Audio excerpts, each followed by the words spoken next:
Mesdames et messieurs, bonsoir et bienvenue dans ce journal en cette soirée du dimanche 4 juin 2023. Je souhaite également une très bonne fête à toutes les mamans qui nous regardent actuellement.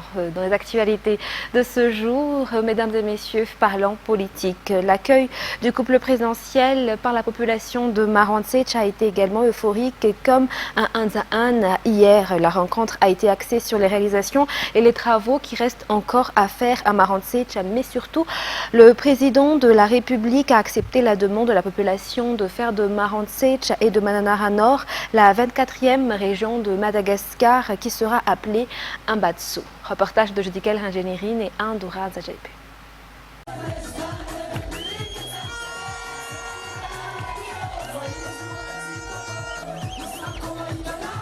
Même si la grêle et le soleil se sont succédés à Marantsech aujourd'hui, cela n'a pas empêché la population d'accueillir le président de la République et la première dame Melrazuil dans la liesse. Demain matin, 8 heures avant le rendez-vous, le stade était déjà bandé de monde. Le lien et la confiance restent intacts et cela a été prouvé par la population de Marantsech qu'elle a été le premier en matière de nombre de voix lors de l'élection du président Melrazuil. Pour le district de Marantsech, bon nombre de réalisations ont été recensées. Ainsi, des infrastructures ont été inaugurées si celles en cours ont été visitées. Par ailleurs, d'autres infrastructures vont être construites à la demande de la population, notamment des routes, des hôpitaux et des écoles Manara Pinch. Les producteurs de vanille ont également sollicité l'appui du président. Ces districts produisent de la vanille de bonne qualité, ce qui est à l'origine de leur richesse. Le président Melrazuil a octroyé des agréments aux opérateurs de vanille. Le chef de l'État a rappelé qu'il faut veiller à la production de vanille car c'est la base des activités génératrices de revenus de la population. La population souhaite également jouir d'un développement à travers la décentralisation effective. Ainsi, elle a demandé de faire de Marantsech et de Mananar la 24e région de Madagascar, la région d'Ambatsu. Le président Melrazuil a répondu favorable à la population. La visite du couple présidentiel dans la région Analanzrouf durera 2 jours et aujourd'hui dimanche, le couple a été à Mananar. Et après Marantsech, le président de la République est arrivé à Mananara Nord aujourd'hui. Il a directement rejoint la commune rurale d'Anambaoubé pour lancer le début des travaux du pont de Saramam et pour une solution à long terme du secteur du transport qui fait plaindre la population. Toujours un reportage de Judikel Rangenirine et Adora Zajebe.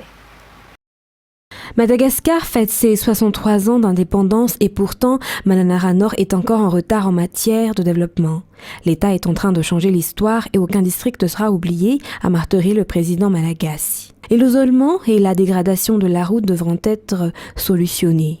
Le développement local doit être fait à travers la décentralisation car Ambatsu sera la 24e région de Madagascar pour que Mananara Nord et Marantsech soient autonomes. Pour la vanille, le président Melrazuil a déjà mis en priorité le redressement et la préservation de ce secteur. Le chef de l'État l'a encore réitéré aujourd'hui à Mananar. Bon nombre de travaux ont été réalisés et d'autres sont en cours pour apporter ce développement.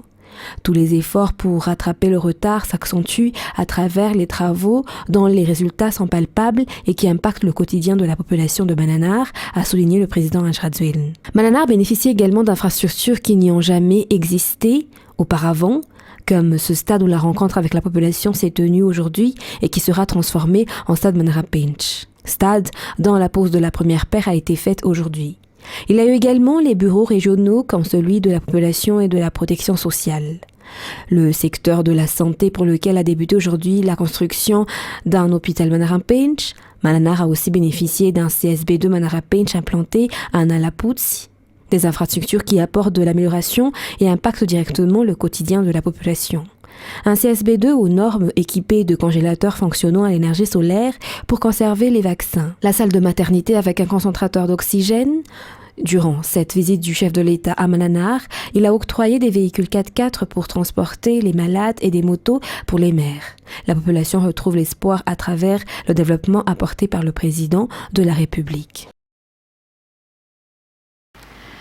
Et outre les routes qui font souffrir la population de Mananara Nord, d'autres secteurs comme la santé, la protection sociale, le sport et l'administration, mais surtout le secteur de la vanille ont obtenu des solutions de la part de l'État, des solutions apportées à travers la construction d'infrastructures dont quelques-unes ont été inaugurées aujourd'hui, si d'autres sont en cours. Et depuis quelques mois, le gouvernement a mis en priorité le développement de Mananara selon les consignes du président de la République durant sa rencontre avec la population. Reportage de Judikel Ranjanirine, toujours sur les images d'Andora Zanjaipé.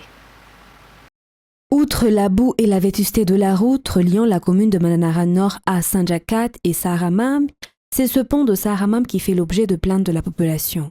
Après la coupure du pont, c'est un pont provisoire qui est utilisé ici depuis 11 ans déjà.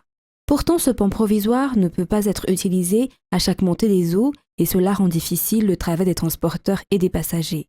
De plus, passer ici est payant. 5 000 arrières par voiture, car ce sont des particuliers qui gèrent le pont et l'entretiennent. Cette route est pourtant l'artère qui fait vivre l'économie de Mananara.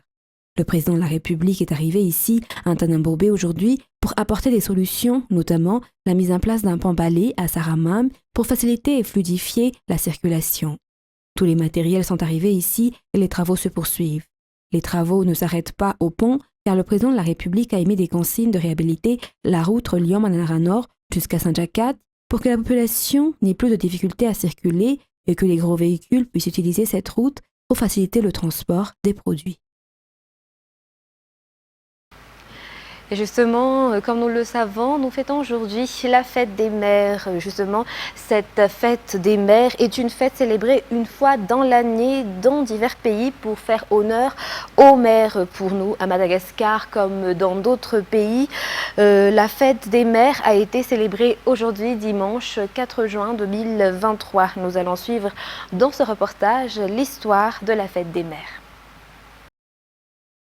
La date de la célébration de la fête des mères change selon le pays. Pour Madagascar, elle est célébrée à la 4e dimanche du mois de mai, comme en France et en Suède. Elle a été reportée le dimanche 4 juin pour cette année, car le 4e dimanche du mois de mai a été le jour de la Pentecôte. Pour les autres pays comme l'Australie, les États-Unis, l'Allemagne, la Finlande ou encore l'Italie, la fête des mères est célébrée le 2e dimanche du mois de mai, soit le 14 mai dernier pour cette année. Selon l'histoire, la fête des mères a vu le jour durant la civilisation de la Grèce antique, notamment pendant les fêtes ou les rituels de début d'année pour faire honneur à Rhea, la mère de tous les dieux, mais aussi la mère de Zeus. Au XVe siècle, les Anglais ont célébré pour la première fois le Modern Sunday au début des carêmes et après le 4e dimanche du carême. Dans les années 1808, les États-Unis ont célébré la fête des mères en plus moderne, quand on le célèbre actuellement, d'où le nom de Mother's Day. Un moment pour faire honneur à la mère d'Anna Jarvis, qui a créé la fête des mères 2 ans après avoir perdu sa mère et pour lui rendre hommage. Le Royaume-Uni a suivi par la suite la célébration vers 1914 et l'Allemagne vers 1923. La Belgique, le Danemark, la Finlande, l'Italie, la Turquie et l'Australie ont suivi le pas. Et vers le début du XXe siècle, la fête des mères est devenue une fête commerciale et qui a été critiquée par son créateur, Anna Jarvis. Cette dernière a porté plainte contre diverses entreprises et a même mené une mobilisation pour s'opposer et remettre à l'ordre ce jour de la vraie fête des mères. La fleur d'œillet marque la fête des mères et elle est offerte en couleur blanche aux mères vivantes, tandis que le rouge est pour celles qui sont déjà décédées. De ce fait, ce n'est pas tout le monde qui célèbre cette fête, raison pour laquelle quelques personnes critiquent cette fête car elles jugent que cela a une forme de discrimination. Les enfants qui n'ont pas de maman ne peuvent pas célébrer cette fête et ils suggèrent même de supprimer cette fête des mères à l'école ou de le changer en fête des personnes qu'on aime. Le ministère de l'enseignement technique et de la formation professionnelle avec le BIT au Bureau international du travail a mis en place un CFP, Centre de formation professionnelle à Béravne dans la région Matia-Chambougne après celui de Tsianulunju à Mananzari. Le but est d'aider les femmes de cette localité à avoir une activité génératrice de revenus après la formation qu'elles y reçoivent. Fela Rakotar Soulf nous en dit plus. Ces infrastructures puissent durer, il faudra faire une bonne maintenance. Donc nous invitons aussi bien les autorités de Fédéransou que les autorités du centre à bien s'occuper de ces infrastructures, de mettre en place un comité de maintenance pour que les infrastructures, et quelques années plus tard, soient toujours en forme pour faciliter de mettre en œuvre la vision du ministère de l'enseignement technique et de la formation professionnelle qui est la gouvernance, la qualité et l'accès à l'emploi décent. Nous invitons les étudiantes, les professeurs ainsi que tout le monde à bien maintenir, à bien s'occuper de la maintenance. Et le district de Muramang a bénéficié d'une nouvelle infrastructure, notamment d'une marché Manara Bench dont l'inauguration a été effectuée hier en présence du sénateur de Madagascar et président national de l'association IFI, Richard Ramanambitan. Reportage de notre correspondant à Muramang, Tanz Naranji. La commune rurale de Muramang, par le biais de sommaires et avec la plateforme IFI, initie de nombreux travaux pour le développement de la commune. Le nouveau marché qui a été fait pour répondre aux besoins de la population du fait du manque d'espace pour les commerçants à Muramang a été ouvert officiellement hier sous la houlette du sénateur de Madagascar et à la fois le président national de la plateforme IFI, Wisika Fikambala Nameradi Amnyanradzuil. Cette infrastructure améliore l'image de la commune et répond aux offres et demandes en termes de marché. En outre, le marché accueille les commerçants dans le domaine formel. Ce marché a vu le jour grâce à la décision du conseil municipal. Tous les commerçants qui n'ont pas de lieu pour vendre au sein du grand marché de Muramang et qui respectent les mesures et règles mises en place au sein de cette infrastructure peuvent exercer au sein de ce grand marché Manara Bench. La population de Muramang jouit d'une nouvelle infrastructure et pourra y trouver tout ce dont elle a besoin au quotidien. Comme à chaque nouvelle infrastructure dans le cadre de développement, quelques personnes ont montré leur mécontentement durant l'ouverture officielle du marché, mais du fait que l'État respecte la démocratie et la liberté d'expression, les responsables les ont laissés s'exprimer. Dans les actualités internationales de ce soir, le calme revient au Sénégal où des affrontements meurtriers ont fait 16 morts depuis jeudi et la condamnation à 2 ans de prison ferme de l'opposant Ousmane Sonko. 34 nous en dit plus. Après 2 jours d'émeutes, la tension est redescendue d'un cran dans les rues de Dakar. L'heure est maintenant au nettoyage et au bilan. De nombreux supermarchés et banques ont été pillés. Les partisans de l'opposition, eux, comptent leurs morts. Les affrontements avec la police auraient fait de nombreuses victimes côté manifestants depuis jeudi. Les forces de l'ordre sont accusées d'avoir tiré à balles réelles. Le pouvoir a annoncé 500 arrestations, mais la répression est aussi virtuelle. Facebook, WhatsApp, Twitter, l'accès à certains réseaux sociaux est coupé dans le pays et le débit Internet est ralenti. Les manifestants publiaient les vidéos sur les réseaux sociaux pour informer le monde entier. C'est pourquoi l'État a coupé le réseau. Je pense que l'accès à l'information est un droit et l'État n'a pas le droit de crypter les réseaux. C'est injuste de restreindre l'utilisation des réseaux sociaux pour une histoire qui est purement politique. Cette décision empêche des gens de travailler. À l'origine de la vague de contestation qui agite le Sénégal, la condamnation du premier opposant politique du pays à 2 ans de prison ferme. Une peine pour incitation à la débauche qui rend Ousmane Sonko inéligible pour la présidentielle de 2024. Le gouvernement accuse ses partisans de vouloir déstabiliser le pays. Voilà des gens qui sont irresponsables. Ils ont appelé à des manifestations. Ils ont appelé à ce que les édifices publics soient brûlés. Ils ont appelé à l'effondrement de l'État. L'armée et la gendarmerie quadrillent toujours plusieurs points stratégiques de la capitale sénégalaise. L'Union africaine, les Nations unies et la diplomatie américaine ont appelé au calme. Et c'est officiel, le Paris Saint-Germain a annoncé samedi 3 juin le départ en fin de saison de Lionel Messi après 2 ans passés dans la capitale. Toujours un reportage de France 24. Son nom continue de briller sur le maillot du PSG. Mais pour Lionel Messi, l'aventure parisienne s'arrête ici. Après 2 années compliquées, la star argentine a quitté le club sur une défaite au Parc des Princes samedi, où il a encore été sifflé. Incompréhensible pour l'entraîneur du PSG. Je trouve que les sifflets sont très durs.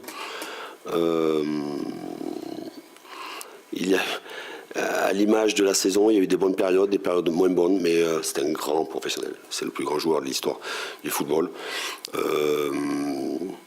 Il a des stats intéressantes dans une saison où il a beaucoup joué. Avec 16 passes décisives en plus de ses 16 buts, Lionel Messi est le meilleur passeur de L1 de cette saison. Mais les qualités techniques du septuple Ballon d'Or n'ont pas suffi à propulser le PSG, qui reste sur 2 éliminations en 8e de finale de la Ligue des Champions. Et si l'aventure de Messi au PSG a été un succès pour la réputation du club à l'étranger et pour la vente de maillots, les supporters parisiens lui reprochent son attitude, une certaine nonchalance et son manque de proximité avec le public. Un désamour qui s'est accéléré après sa récente escapade non autorisée en Arabie Saoudite. Oui, ça reste assez décevant.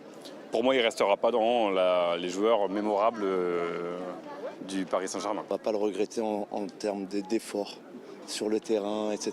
Je trouve que c'est pas ce qu'il fallait au PSG. C'est vrai que ça fait vendre des maillots. Regardez, encore un maillot là. Mais sur le terrain, c'est pas forcément le profil qu'on a besoin. Une ambiance qui contraste avec celle d'il y a 2 ans. Acclamé à son arrivée à Paris, Lionel Messi cherche désormais une porte de sortie. Un improbable retour en Catalogne peut-être, ou encore un exil doré en Arabie Saoudite ou en Floride, à l'Inter Miami. La Serbie contre la violence et leur mot d'ordre, des dizaines de milliers de manifestants se sont rassemblés hier samedi 3 juin lors d'une 5e mobilisation à Belgrade pour exprimer leur opposition à la violence. France 24 toujours. Un mois jour pour jour après une fusillade meurtrière dans une école de Belgrade, les manifestants sont de retour dans les rues de la capitale. Ils réclament des actions fortes de la part du président Aleksandar Vučić et de son gouvernement pour mettre fin à la violence dans le pays. Nous sommes venus ici pour lutter contre la violence et pour obtenir un meilleur avenir, pour nos enfants et pour nous-mêmes. Nous ne bougerons pas, nous nous en tiendrons à nos demandes. Ce sont des éléments de base pour une société normale. Nous ne demandons pas grand-chose, juste de pouvoir vivre dans un environnement sain. Moins de 48 heures après la tuerie dans l'école, un autre homme ouvrait le feu sur des passants dans le sud du pays. Les 2 drames ont fait 18 morts. Un véritable électrochoc pour la société serbe. Pour ces manifestants, la glorification de la violence sur les chaînes de télévision nationales explique en partie le phénomène. Des criminels condamnés ont par exemple participé à des émissions de télé-réalité. Des programmes mettant en scène de façon récurrente des hommes battant leurs femmes sont aussi décriés. Certains journaux pro-gouvernement, accusés d'attiser les tensions en s'en prenant avec virulence aux dissidents politiques, sont aussi dans le viseur du mouvement de contestation. Le président Vučić a lui qualifié les manifestations de coup politique. Le chef de l'État est aussi confronté à de nouvelles tensions ethniques au Kosovo. Après avoir boycotté les élections locales dans plusieurs villes du Nord, la minorité serbe conteste les maires d'ethnie albanaise désignés par le scrutin. Des émeutes ont secoué les localités concernées et de l'autre côté de la frontière, Belgrade a mis son armée en état d'alerte maximale. Mesdames et messieurs, c'est la fin de ce journal. Nous vous remercions de votre fidélité. Sur ce, très bonne continuation et très bonne suite de programme sur Viva. Au revoir.